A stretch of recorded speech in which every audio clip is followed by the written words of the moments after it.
problème sans salle. On parle beaucoup de l'Afrique, mais en fait, c'est une notion qui est un peu générale. Et on a tort de dire l'Afrique, parce qu'il n'y a pas une Afrique, il y a plusieurs Afriques. Il y a l'Afrique du Nord, dont vous venez, il y a l'Afrique de l'Ouest, il y a l'Afrique de l'Est, il y a l'Afrique australe. Elles ont toutes, ces Afriques, eh bien, une vie et une histoire différente. Ouais, ouais. Écoutez, sans jeu de mots, il faudrait tirer une croix sur l'Afrique. Oui.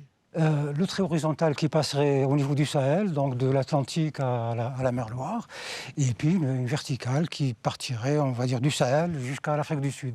Oui. On a 4 régions complètement différentes. Le Nord qui est blanc et musulman, Oui. et qui se rattache à une histoire qui n'a rien d'africain, plutôt méditerranéenne, arabe et européenne. Oui. Vous avez une Afrique du Sud, de l'Ouest, qui très occidentale, très occidentalisée. Oui. À cause de la colonisation. À cause de la colonisation. Et puis la partie orientale qui est complètement à l'opposé de l'Ouest, et la Corne de l'Afrique, qui est plutôt sur l'Inde, sur l'Asie. Oui. Elle est tournée vers l'Asie. Et curieusement, c'est qu'on a pensé que c'était la volonté des colonisateurs. Les choses sont faites comme ça, c'est le partage de territoire. Et qu'une fois les indépendances acquises, l'Afrique allait vivre, voyager, échanger. Pas du tout. Tout s'est renforcé, au contraire. Les dessins, dans les deux sens du mot dessin, posés par les pays occidentaux, sont toujours là et renforcés. La France défend ses positions en Afrique de l'Ouest et Toujours un en Afrique du précaré. Nord. Ouais. C'est les Vous appelez ça le précaré. Les précarés, Ouais. chacun. Alors, ça commence à bouger ces dernières années. On sent par exemple le monde arabe qui veut récupérer le Maghreb, qui lui avait totalement échappé après Ouais. les colonisations. Mais alors, vous dites, par exemple, l'Afrique de l'Ouest, elle est très occidentalisée. Mais en fait, l'Afrique de l'Ouest aussi, elle a pour religion l'islam, majoritairement. Et cet islam, il est venu d'une période où il y a une espèce de colonisation, justement, de ce qu'on a appelé d'ailleurs la colonisation orientale. Enfin, ce sont les Arabes qui ont colonisé d'abord l'Afrique noire occidentale. Ouais. Écoutez, c'est très différent. L'islam est arrivé en Afrique du Nord. Il s'est superposé à une religion, c'est le christianisme et le judaïsme. Donc il y avait déjà une structure, une base bien structurée sur les métaphysiques religieuses, etc. Alors que dans l'Afrique de l'Ouest, elle s'est plaquée sur des religions traditionnelles, animistes, magiques. Hein, on est dans, et donc, en fait, c'est des islams très différents. Très différents. Alors, mais il y a aussi ce phénomène qui est absolument terrible qui s'appelle l'esclavage. Et on parle beaucoup de l'esclavagisme qui a été entretenu par les Européens avec ce commerce triangulaire. Mais avant cet esclavagisme-là, il y a eu aussi ce qu'on a appelé l'esclavagisme oriental, c'est-à-dire celui qui a été arabe et qui a été dénoncé d'ailleurs par un grand écrivain qui s'appelle Yambo Wologem dans un livre qui s'appelle Le devoir de violence, qui a fait beaucoup de bruit d'ailleurs à l'époque. Yambo Wologem était un Malien. Il a dénoncé cet esclavagisme en disant « Mais attendez, la pénétration islamiste en Afrique de l'Ouest, elle est due aux Arabes. Et en fait, l'esclavagisme européen n'est qu'un épisode là-dedans. Oui, Ça lui a valu beaucoup de critiques. Hein. Eh bien, écoutez, l'islam est venu avec cette idée que si on ne se convertit pas à l'islam, on est mis en esclavage. Voilà. Donc, on est ou tué, ou mis en esclavage. Donc, en arrivant en Afrique, il a donc d'abord cherché à islamiser les gens. Ceux qui se sont convertis, il n'y a pas de souci, ils sont devenus musulmans. Et ils sont rentrés dans la machine esclavagiste eux-mêmes. Mais c'est vrai que l'esclavage dans le monde arabe est énorme. Je veux dire que c'est dans un rapport de 1 à 100. Entre ce que l'Occident a déplacé de population et ce que le monde musulman a déplacé. Vous voulez dire qu'il y a eu plus de déplacés par le monde musulman que par le monde occidental ? Énormément, beaucoup plus, plusieurs millions. D'accord. Qui a commencé très tôt et qui continue. Ce qu'on ne sait pas, c'est que ça continue. Ça continue où? On parle beaucoup d'un pays comme la Mauritanie, où on dit qu'il y a encore... Mais pas seulement la Mauritanie. Vous venez en Algérie, baladez-vous et vous verrez tous ces migrants qui viennent du sud, du Sahel, mais aussi et qui sont rendus à l'état d'esclavage dans des pays... C'est un esclavage moderne, je veux dire qu'ils sont exploités dans des conditions absolument abominables, quoi. Voilà, ils arrivent, ils partent dans la clandestinité, ils sont récupérés par des négriers qui les utilisent dans des chantiers plus ou moins officiels. Légaux. Légaux. Ils acceptent cela parce qu'eux, ils sont dans une perspective d'émigration vers le nord. D'accord. L'Algérie est juste un passage pour se faire un peu d'argent. Transition, oui. Voilà, un transit. Et puis finalement, ils sont piégés là-dedans parce que ils sont vraiment exploités. Et le gouvernement, de temps en temps, réagit, parce qu'évidemment, les pays africains se plaignent de ce qui se passe, des mauvais traitements que les pays du Maghreb infligent à ces migrants. Et malheureusement, ça, on n'en entend absolument pas parler. Enfin, dans les actualités internationales, c'est pas un fléau dont on parle beaucoup. Et le problème, il est occidental. C'est que les Occidentaux ont de plus en plus peur de parler de ce qui est en dehors de leur précaré. Oui. Parce qu'ils ont peur d'être accusés de racisme. Absolument. Ils ont peur de parler de ce qui se passe au Maroc, de ce qui se passe en Algérie, de ce qui se passe en Tunisie. D'accord. Parce qu'on peut évidemment leur opposer cela, racisme, ceci, mensonge, manipulation. Comme il n'y a pas d'enquête, on peut tout dire et le contraire. Combien d'Africains? Moi, je sais que dans le seul quartier où j'habite, j'en vois des dizaines et des dizaines tous les jours. Des subsahariens, des Noirs africains. Voilà. Alors, justement, vous dites, les Occidentaux, ça, ils n'en parlent pas parce qu'ils ont peur d'être accusés de racisme. Les relations entre la France et l'Algérie sont des relations on ne peut plus compliquées, évidemment. Et ce passé, il ne passe pas, ce passé. Ce passé, je vais vous dire le fond de ma pensée. Ce passé ne passera jamais. Ne passera pas. Tant que nos pays, notamment l'Algérie, ne sont pas des États de droit démocratiques. Voilà. Il faut que les Algériens les Maghrébins puissent s'exprimer librement pour que la relation à l'autre, d'une manière générale, les Français, les Allemands, les Africains, devienne une relation normale. Voilà. Parce que c'est abissant sur le dialogue, sur la discussion. On ne peut pas discuter. Comment voulez-vous qu'on s'entende ? Aussi longtemps que l'Algérie soit gouvernée par des autocrates. Voilà, on n'a pas le droit de parler, donc on est tenu de tenir le discours de la doxa, le discours officiel. Voilà, ou alors il faut être vraiment un opposant qui vit à l'extérieur. Alors vous qui avez la dent très dure avec le régime algérien, avec le FLN et avec les successeurs du FLN, même si certains pères de la Révolution sont encore là, comment vous avez réagi quand en 2005, par exemple, il y a eu un projet de loi en France pour reconnaître les bienfaits de la colonisation? C'est un projet de loi qui était inspiré par la droite à l'époque, qui était au pouvoir, sous Jacques Chirac. Et ça a fait énormément évidemment, ça a créé une polémique terrible parce que les bienfaits de la colonisation, bon, on sait que ça a des limites quand même. Comment vous avez réagi à ça, vous? Ce qui est malheureux, c'est le mot bienfait. Ouais. Le mot était maladroit. Le mot est maladroit. Bienfait renvoie peut-être à une notion quasi religieuse, quoi. Donc voilà, bienfait, bienfaiteur, etc. Non, il y a une réalité historique. Bon, la France est venue, s'est installée en Algérie. Elle a fait. Il faut faire un bilan. Il y a l'actif et le passif. Le passif, évidemment, est très lourd. La colonisation s'est faite par des moyens essentiellement militaires. Par la suite, elle s'est poursuivie en utilisant d'autres méthodes, l'éducation. Voilà. La colonisation Jules Ferry, je dirais. Oui, voilà. On apporte la civilisation. Oui, un peu inspiré par les Saint-Simoniens, tout ça. Il faut considérer les colonisés comme étant des partenaires, etc. Et donc, Napoléon III était sur ce mode-là aussi. Et sur ce plan-là, il y a eu réellement un progrès énorme. Ah oui. Je pourrais presque reprendre un peu l'expression de Macron qui parlait de ruissellement. Oui, en parlant de la France, là, pour le coup. Enfin, voilà. Donc, la France a beaucoup investi. Elle a investi pour elle, évidemment. C'était son nouveau territoire. Donc, elle investissait chez elle, pour les siens. Mais par ruissellement, les autochtones, notamment les citadins, en ont profité. D'accord. Moi, je fais partie de ceux qui ont profité de cela. J'étais à l'école, j'étais au lycée. Tout ça, mes parents étaient... ma mère était infirmière à grand hôpital Mustapha d'Alger.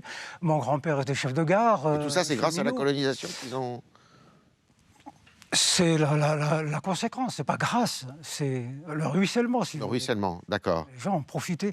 Et néanmoins... En revanche, ceux qui ont été perdus dans ce mouvement, ce sont les campagnards qui étaient isolés dans leur campagne, la civilisation n'est pas encore arrivée jusque-là.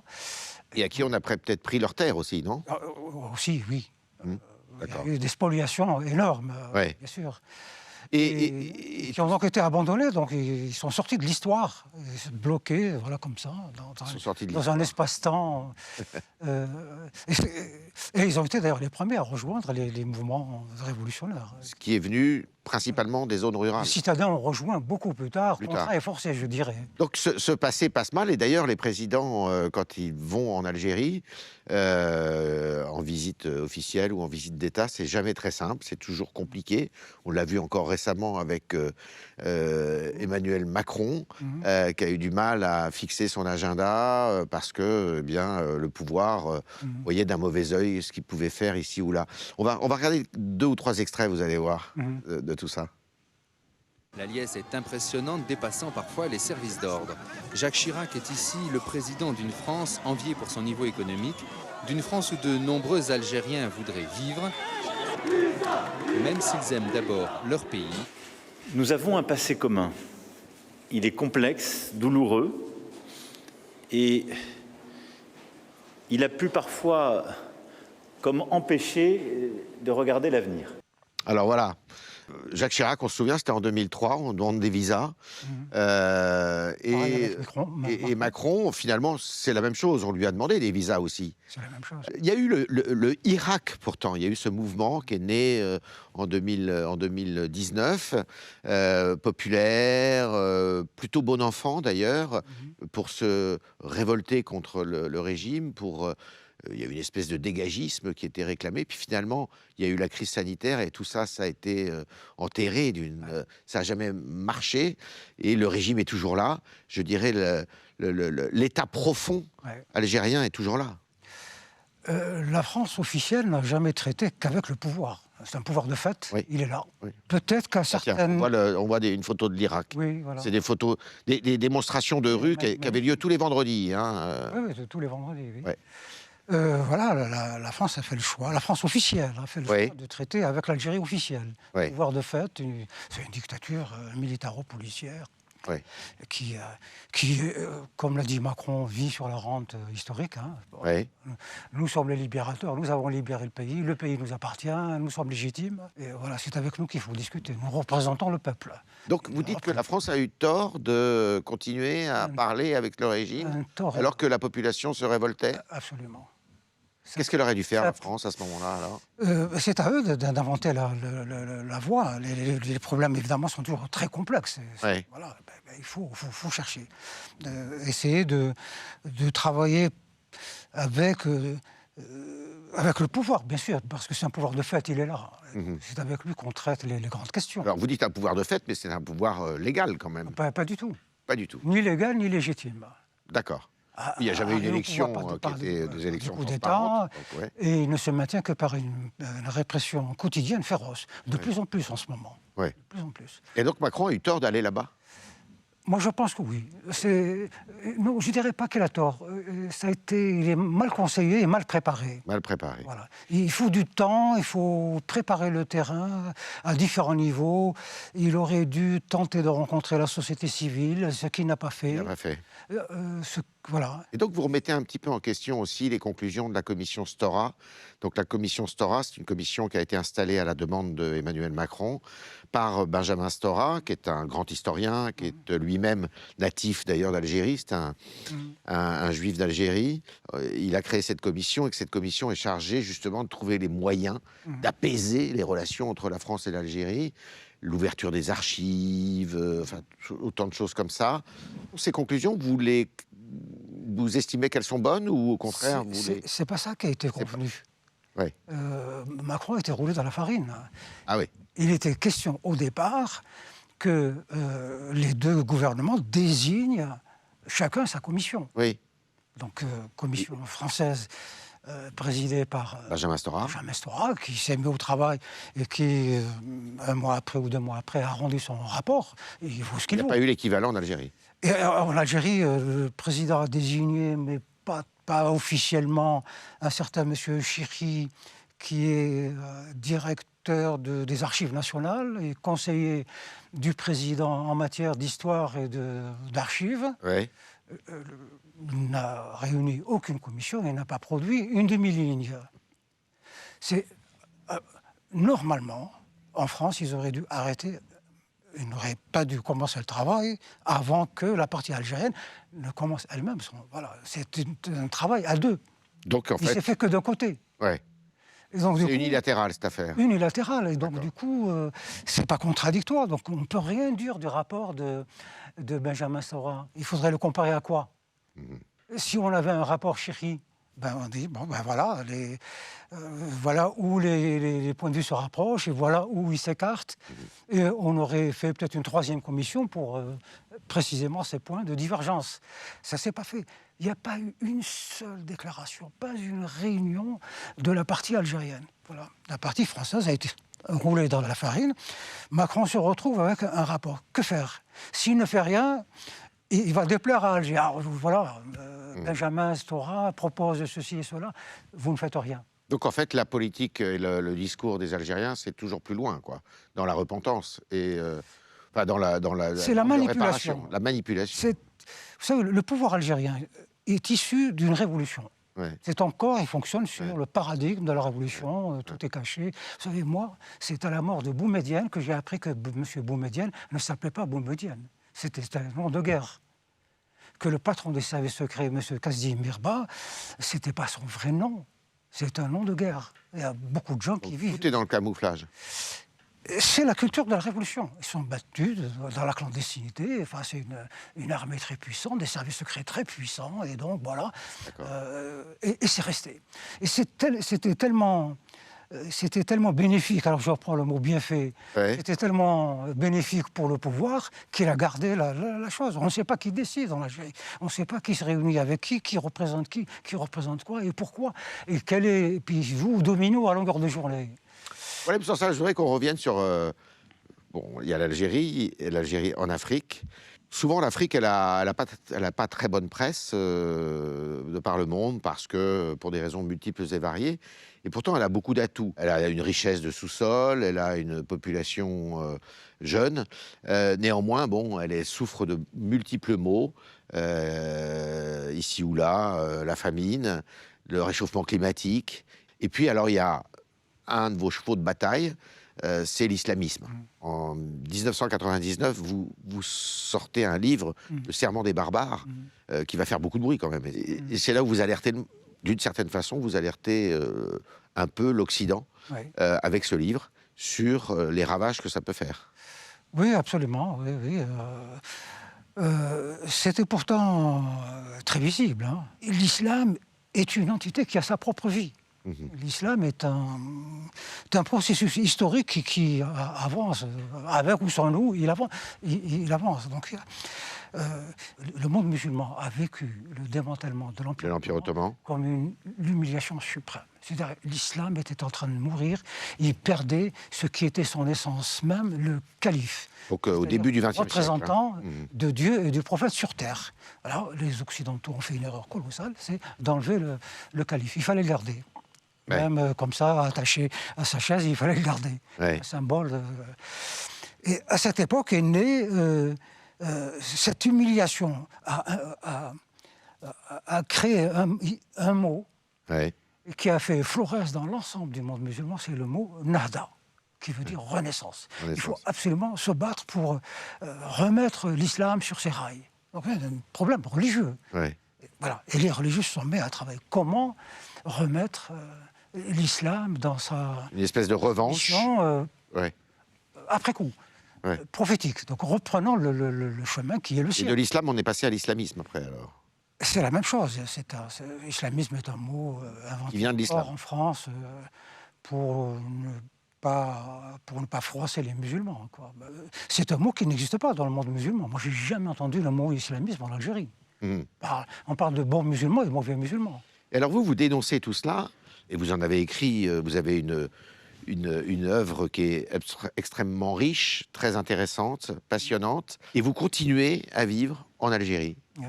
Vous n'avez pas peur, pour vous? Écoutez, j'ai eu peur au temps des GIA. Donc pendant la guerre civile algérienne, on va dire entre 1990 et 2000. Hein. Le fils, d'abord il y a la période du fils, c'est-à-dire, on va dire 85 par là, jusqu'à 80, 92, 93 par là.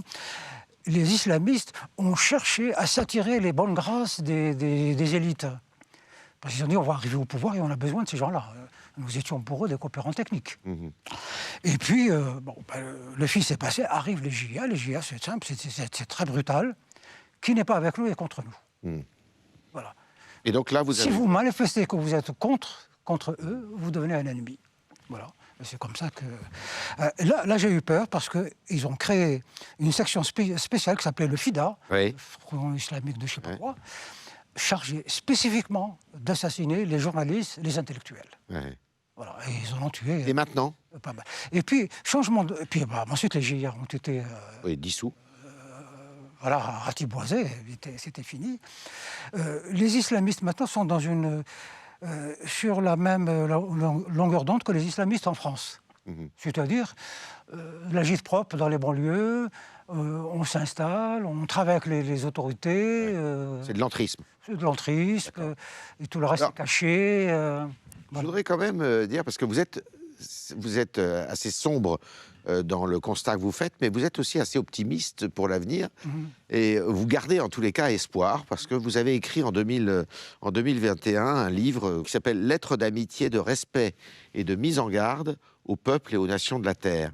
C'est en fait un manifeste qui est assez intéressant, parce que vous dites « unissons-nous, puis ça ira beaucoup mieux ». Vous êtes quand même vous gardez espoir, quoi. D'abord, ce livre? Ce livre fait suite à un livre. C'était Poste restante, Alger, lettre de colère d'espoir à mes compatriotes. Donc, il y a 10 ans, alors. Oui, je m'adresse à mes compatriotes en leur disant, enfin, vous passez votre temps, on passe notre temps à nous plaindre. Mais agissons. Si on ne fait rien, on n'a pas le droit de se plaindre. Ça veut dire qu'on l'accepte, et il vaut mieux accepter pour de bon. Peut-être même rallier le pouvoir. Mais si on se plaint, se battre est un devoir. D'accord. Voilà, si on ne se bat pas, on se la ferme. D'accord. Et j'avais titré cette lettre poste restante, je savais qu'elle n'arriverait pas à ses destinataires, évidemment. Ce livre a été interdit. Et puis après, je me suis dit, il y a une évolution dans le monde. C'est qu'il n'y a plus de problèmes particuliers, il n'y a plus que des problèmes généraux. Mon problème, c'est le vôtre. Et le vôtre, c'est le mien. On ne peut pas y échapper. Donc il faut traiter ça à l'échelle universelle. Voilà, à l'échelle universelle. Et vous êtes universaliste. Et je le suis. Alors, donc je m'adresse un peu à ce qui officiellement représente l'universalisme, c'est l'ONU. Mais l'ONU, c'est vraiment ce machin. Vraiment, ça ne sert à rien. Ça sert à rien. Avant de se quitter, je voudrais que vous me répondiez à un petit questionnaire. Quelle est votre musique préférée en Afrique? Là, j'ai découvert, comme moi je suis un fan de Kateb Yassine, je suis un fan de son fils, Amazir Kateb, qui est un chanteur, et il chante le Gnawa. On entend un peu de Gnawa, Le Gnawa, c'est une musique, il y a un festival d'ailleurs tous les ans, à Essaouira, je crois. Oui. Alors c'est à la fois religieux, politique, c'est un truc très compliqué. Il y a du religieux. C'est de la vaudou, un peu de vaudou aussi. Oui, absolument. Et c'est une... Et là dans ce mouvement Gnawa, il est en train d'innover. Il a introduit une instrumentation moderne, mais il ne fait pas que de la politique. Il fait un peu de l'incitation à la révolte. D'accord. C'est un peu... En fait, je pense que bientôt, il va remplacer ce que le rail a été il y a 20 ans. D'accord. était une musique aussi revendicative. Une revendication, comme ça, clandestine, pour échapper à la police et tout ça. Et donc le Gnawa a cette particularité aussi. Si je vous demande une ville, quelle est la ville en Afrique que vous préférez? Marrakech, mais pas pour son côté comme ça. Bling bling. Voilà, pas du tout. C'est qu'on ne s'intéresse pas assez à cette région qui est absolument d'une richesse historique considérable. Au pied de l'Atlas, alors, hein? Oui, au pied de l'Atlas. C'est là que sont nées les deux dynasties islamiques les plus, qui nous inspirent jusqu'à aujourd'hui, qui ont inspiré, c'est Daesh. Voilà. C'est à Marrakech qu'est née la dynastie almohade. Oui. C'est Daesh, puissance 10. Hein. Et cet empire s'est constitué, qui a gouverné tout le Maghreb et toute l'Espagne. Mais vous qui êtes foncièrement vis-à-vis de l'islam, qui avez beaucoup de prévention pour... Il faut étudier ces choses-là. Ah, d'accord. Parce que là, on a vu ce que l'islam en tant que religion, je dirais, je dirais pas qu'il est inoffensif, mais bon, la politique en tant que politique, on peut pas dire qu'elle est inoffensive, mais mettez-les ensemble, et c'est du plutonium 80. Plutonium, d'accord. Et là, avec ça, on fait de la bombe. Ben, c'est ce qui s'est passé. Un écrivain? J'ai découvert à cette époque-là, moi je venais de sortir mon premier livre, mon deuxième, et j'ai fait plusieurs tournées avec lui. J'ai découvert un homme absolument extraordinaire, c'est Amadou Kourouma. Amadou Kourouma. Et qui... Allah n'est pas obligé. Voilà. Et qui m'a appris qu'il avait été réfugié politique en Algérie. Oui. Et qui connaissait l'Algérie. Alors que lui était d'origine guinéenne et né en Côte d'Ivoire. Hein. Voilà. Ouais. Et c'est un très grand écrivain qui est aujourd'hui décédé. Très grand écrivain. Ouais. Il a une connaissance il avait une connaissance de l'Afrique absolument prodigieuse et c'est très fin, quoi. C'est dommage qu'on n'ait pas assez profité de lui. Merci Boualem Sansal, merci beaucoup. Merci beaucoup.